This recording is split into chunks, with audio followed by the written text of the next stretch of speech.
literally dying So then economically. what message are you taking to the people of Nkana where this bill or where this constitutional process is concerned, so that, you know, are you looking to align the people with this, or, you know, what message are you taking to the people? How are you looking to address this, if this is something that only has politicians' interest at heart? When I heard that the president now is constituting a technical committee, I said, well, I think in fact, I actually remarked on my Facebook page, at least for once, the president now is doing the right thing. The next thing was, let's see the composition. When I saw the composition, again, I'm like, okay, technical aba, naba.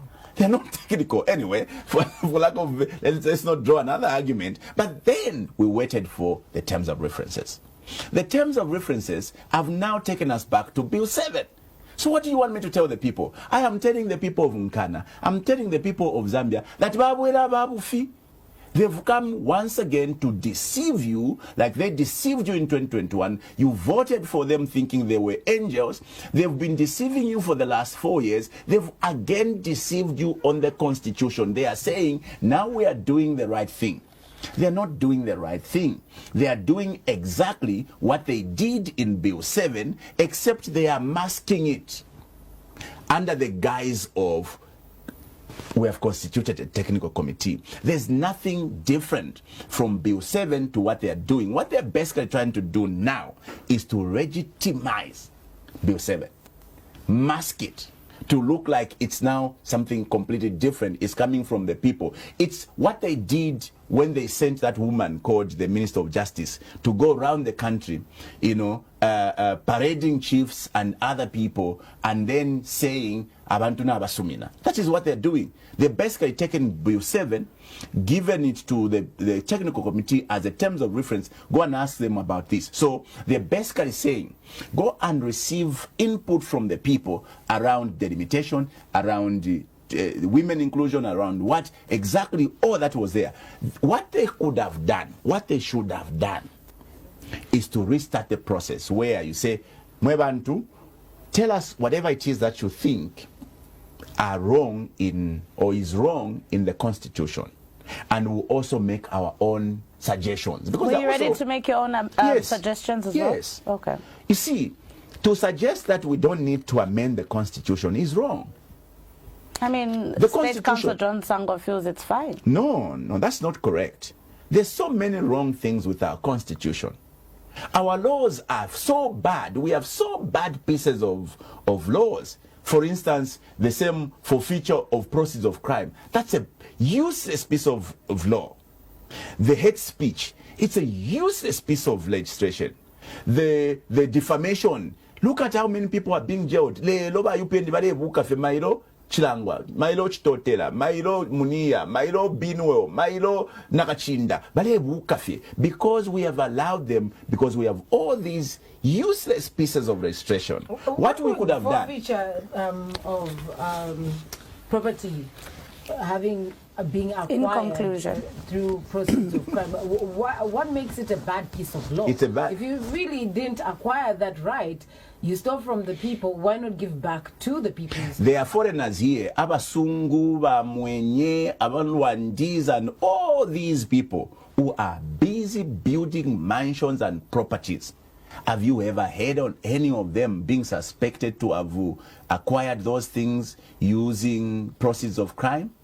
It is only when a Zambian gets a property from the word go that you suspect they have stolen, or it's a proceed of crime. In any case, if you suspect that Binwell is suit bafuere na iwama, his salary cannot match the price of a suit, because in the front of suit but you cannot say, but Binwell, we suspect that you bought that suit from a crime, without pointing to the crime that I could have committed. The forfeiture of proceeds of crime law is unconstitutional because, number one, it contravenes what the Constitution says. I am innocent until you prove me in the court of competent jurisdiction guilty. But what that law does, when you just suspect me to have something stolen, apopene clamped. you pronounce me a criminal. Number two, the law holds that if you are going to accuse me of having committed a crime, you must prove. The burden of proving is on you. But that law demands that I must prove that I did not steal. All right? Right. So, in Zambia, that law promotes poverty. If you go to Zimbabwe, people celebrate wealth. Abantu kwabama Rolls Royce, kwabama Cadillac na mashani. Muno Zambia, tuwale tamba Bugatti. When my friend Ian brought a Bugatti here, the whole country was talking about Bugatti. The next day it's gone to deck. Because in Zambia, we genuinely believe only President H and his team must have wealth. Anyone else? Let's conclude on this note, Mr. Mpundu. Thank you so much for joining us this morning on the Diamond Breakfast. But we need to conclude on this note. We are building up to the 2026 general elections. And, well, currently we have 208 days to go when we're looking we're counting down to the mayoral and council chairperson nominations. In a few words, as we say our goodbyes, Mr. Mpundu, when mayors and councillors, what would be your advice as we build to 2026? 2026 is about resetting the country. You must sit down as the Zambian people and imagine this. They say insanity is trying the same thing over and over again, and you expect different results. We've been trying the same characters at leadership over and over again. The next election presents an opportunity for us to reset. Try new mindset. We are headed in the wrong, for crying out loud. This country is about to die, to diminish, is about to be destroyed. I think you are sensationalizing a little too much. Look, there. me, I'm unlike you. I don't hide, I don't sugarcoat, I say what it is. This country is about to be destroyed. By who? The same characters we've entrusted power in over and over and again. I think time has come, and I call the next election as the independence struggle number 2. Because what are we?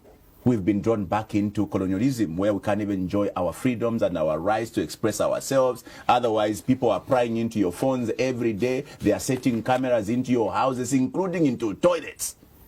We are back into those days when we used to be under surveillance. Right.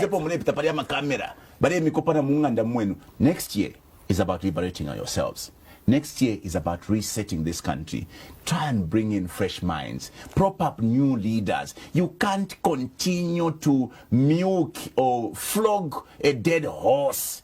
These systems we've been using are dead. No wonder you have these people over UPN thinking... Well, I guess it's a good thing that you're encouraging the voter to also out some of your colleagues that have been sitting in those positions for a very long time. Like Jack I didn't mean it that way. Right? We were not trying to do that. I mean, but anyway, there's been a number of people. Not your views. Thank you so much. But thank you once again for joining us on the Diamond Breakfast. We do appreciate your presence. Thank you, guys. So always lovely to be here. But have you registered to vote? Yes, I am registered. I will tomorrow when I have time. Yay, so On that note, let's close the show. Thank you so much for tuning into Diamond Breakfast. Be sure to catch the team again tomorrow from Vida Tapiwa, on behalf of Vida Tapiwa, and of course, Member of Parliament for Nkana. It's goodbye and good morning.